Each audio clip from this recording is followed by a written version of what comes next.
What's up guys, LeopoldTheBrave here, and I haven't made a Tekken video in a while, but with Tekken 8 rumors surfacing, I figured there's no better time. Now we all knew Tekken 8 was coming eventually, especially with Tekken 7 being so successful it saved the entire franchise. But thanks to these rumors, we now know that it may be coming sooner than we think. I'm sure everyone's aware of that famous NVIDIA leak. However, that list was mainly hypothetical games that could potentially come out, nothing confirmed, so no Kingdom Hearts 4, no Crash Team Racing coming to PC, and no Tekken 8, is what I thought.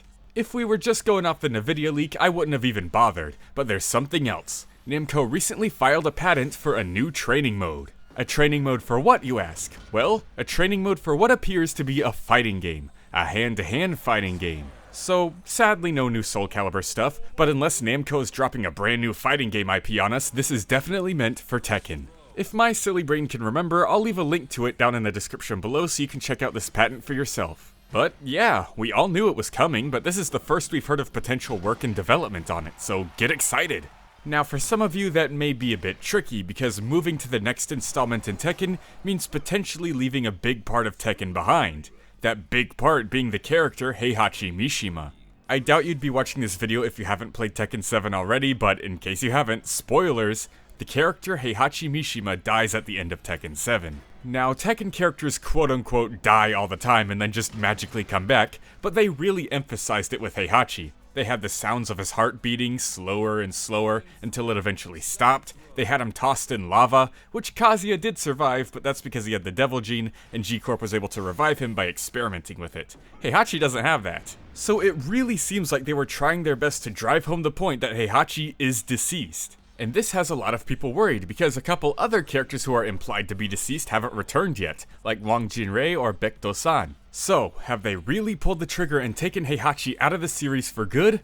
Of course not. For one, if there's a Tekken Tag Tournament 3 sometime in the future, Heihachi is obviously going to come back for that. But he's definitely returning to the main games as well, including the very next one, Tekken 8. Heihachi, along with Yoshimitsu, Nina Williams, and Paul Phoenix, is one of the only 4 characters who has been in every Tekken game. I mean, you could count Kuma and King, but those are technically different characters between Tekken 1 and 2 and then the rest of the series, but you get my point. Heihachi's playstyle is too important. Tekken may have a story, but it's still a competitive fighting game, and that playstyle is too iconic and important to just get rid of. I'd sooner expect them to get rid of Kazuya, and he's the one that got in Smash.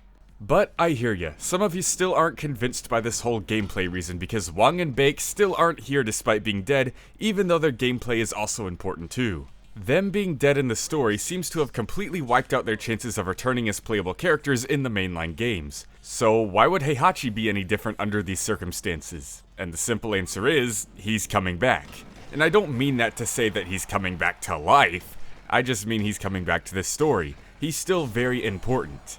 I mean, did everyone forget the fact that right now we have Kazumi Mishima as a playable character in Tekken 7, a character who has been dead since before the first Tekken game. And she didn't even come back to life for Tekken 7, she was just shown in flashbacks, so why wouldn't the same be done for Heihachi? Tekken 8 looks like it's going to be heavily focusing on Jin as the protagonist again, and going back to his roots of wanting to end the Mishima bloodline, rather than just ignoring them and trying to get rid of the Devil Gene. And with Tekken's new storytelling style of including lots of flashbacks, like the flashback to the Tekken 5 Jack fight, or Heihachi fighting little tiny Kazuya, I don't doubt we're gonna get many more flashbacks, this time involving Jin and Heihachi. Possibly them sparring when Heihachi is training Jin in preparation for Tekken 3.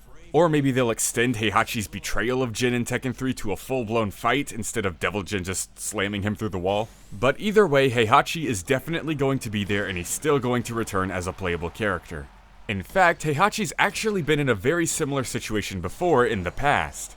Heihachi technically missed the entirety of Tekken 5 due to being in a coma from the explosion in that Jack fight. But he was still there anyways as a playable character and even had his own little story in arcade mode, even though canonically he wasn't there for any of it. So, if Heihachi did it once, he can do it again. I don't think him being dead instead of in a coma this time would really make any difference, especially since now he has the leverage of flashbacks, which Tekken 5 didn't really do.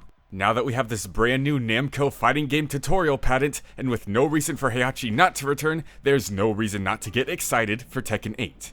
But let me know what you guys think down in the comment section below. Are you excited for Tekken 8? Do you think Heihachi's gonna return? And what other characters would you like to see come back? I'll be sure to read your answers down in the comment section below, and I'll see you guys next time. Leopold the Brave, out.